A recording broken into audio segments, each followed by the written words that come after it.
கொள்வான் தெய்வம் நின்று கொள்ளும் அப்படிங்கிறது அந்த காலத்தில் சொன்னோம். இந்த காலத்தில் என்ன நடந்துட்டுருக்குன்னு நம்மளும் பார்த்துட்டு தான் இருக்கோம். தெய்வம் தான் அன்றே கொல்லுது அப்படின்னு சொல்கிறோம். இதை மாதிரி ஆத்தோரத்தில் இருக்கிற ஒரு மரத்துக்கு அடியில் உட்காந்து தவம் செஞ்சிட்ருக்காங்க முனிவர்கள் சித்தர்கள்னு சொன்னால் நம்ம என்ன யோசிப்போம்? ஒரு சின்ன கதை சொல்கிறேன்.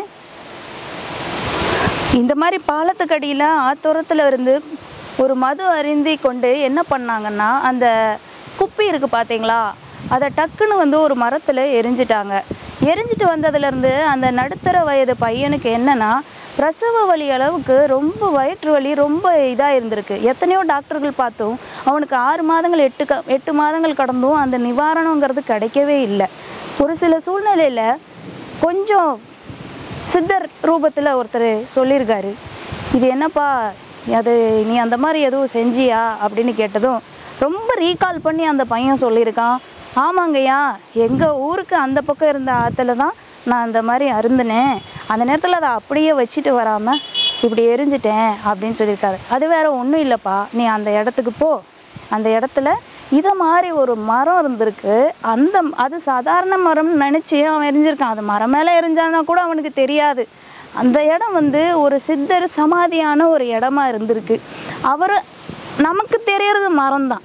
அந்த பையன் உடனே அந்த இடத்துல ஒரு சின்ன விளக்கு வச்சு நான் தெரியாமல் தான் செஞ்சேன் அப்படின்னு சொல்லி மன்னிப்பு கேட்டதுக்கப்புறம் பூரணமாகவே அந்த 8 மாதங்கள் அவன் துடித்த அந்த வலி வேதனைகள்லாம் போய் இன்றைக்கி ரொம்ப நல்ல பக்தனாக இருக்கான். எல்லா ஆப்ஜெக்ட்ஸுக்குமே ஒரு வைப்ரேஷன் இருக்குதுன்னு சொல்லுவாங்க. நான் தைரியமாக இதை தொடுறேன் அப்படின்ட்டுனாலே இதோட வைப்ரேஷனை நான் பிக்கப் பண்ணிக்கிறேன்னு தான் அர்த்தம். இருந்தாலும் உங்களுக்கு சில விஷயத்த சொல்கிறதுக்காகத்தான் நான் இதை தொட வேண்டி இருக்குது. இந்த மாதிரி ஒரு விஷயத்த எதர்ச்சியாக இருக்கிற ஒரு மரத்தில் வீச போய் தான் அந்த பையனுக்கு அந்த நிலைமையெல்லாம் ஆச்சு. நான் என்ன சொல்ல வரேன்னா, இது மாதிரியெல்லாம் ஏதாவது விபரீதமாக நடந்து ஒரு விஷயத்த நம்ம கற்றுக்கிறத நம்ம அந்த மாதிரியெல்லாம் தவறான வழியில் போகாமலே செஞ்சுக்கலாம் அப்படின்னு தான் சொல்ல வரேன். அவனுக்கு ஃபார்ச்சுனேட்டாக அவனுடைய கெட்ட ஒழுக்கமே ஒரு நல்லொழுக்கத்துக்கு திரும்புறதுக்கான பாதையை வகுத்து கொடுத்துருச்சு.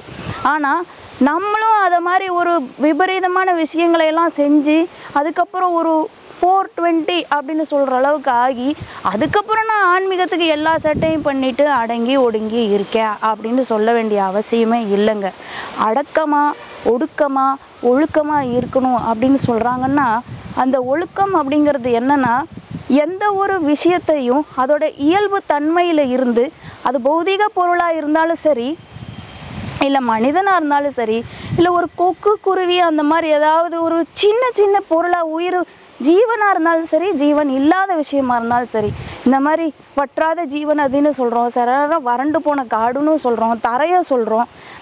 நம்ம என்ன சொல்ல வரேன்னா, இந்த மாதிரி இயல்பு நிலையில் இருக்கிற விஷயங்களை அறியாமல் இல்லை அறிஞ்சே கெடுக்காமல் அதோடைய இயல்பு தன்மையிலேருந்து அதை மாற்றாமல் இருக்கணும் அப்படின்னு தான் நான் சொல்ல வரேன்.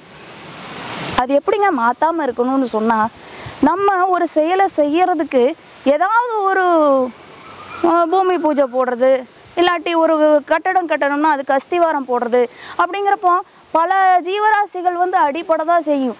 அப்படின்னா வாழ்கிறதுன்னு இருந்தால் எல்லாமே இருக்கத்தான மேடம் செய்யும். நீங்கள் எதையுமே டிஸ்டர்ப் பண்ணாமல் என்ன செய்யணும் அப்படின்னு கேட்பீங்க. அந்த மாதிரி ஒரு தொழில் விவசாயம். எப்படி சொல்கிறேன்னா, பல உயிர்களை பெருக செய்கிறதுக்காக செழிக்க செய்கிறதுக்காக ஒரு சில உயிர்கள் அடிபடுது. அந்த ஒரு கணக்குகள் இருக்கணும், அவ்வளோதான். அந்த கணக்கு எல்லாத்துலேயுமே உண்டு. நான் திரும்பவும் ஒழுக்கம் ஒடுக்கம் அந்த மாதிரி கான்செப்டுக்கே வரேன். நம்ம ஜீவ சமாதியெல்லாம் கும்பிடையில் அவர் சமாதி அடைந்து விட்டார், நிர்விகல்ப சமாதி, சவிகல்ப சமாதி, அதுலேயே பல வகைகள் அப்படியெல்லாம் இருக்குது. சமாதி நிலை அப்படிங்கிறது அந்த அந்த அசைவு நம்மளே அனாவசியமாக நம்மளுடைய மனசை அசைச்சிக்கிடக்கூடாது, அதாவது சலனப்படுத்திக்க கூடாது.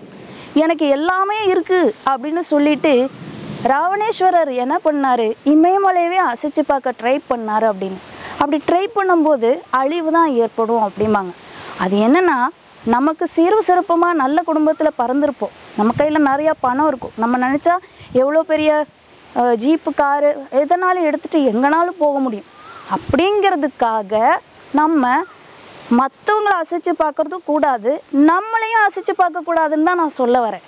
நம்மளை அசைச்சு பார்க்கக்கூடாது என்னன்னா அந்த சலனப்படுதல், இந்த இடத்துல நம்ம ஜீவன் இருக்கிற இந்த இடத்துல வந்து அந்த அசைவு அனாவசியமாக இந்த இடத்த வந்து நம்ம வந்து ஆட்டம் காட்டிட்டோம் அப்படின்னு சொன்னால் அதுக்கப்புறம் மற்றவங்க பேசுகிறதெல்லாம் நம்ம கேட்குற அளவுக்கு ஆயிரும்.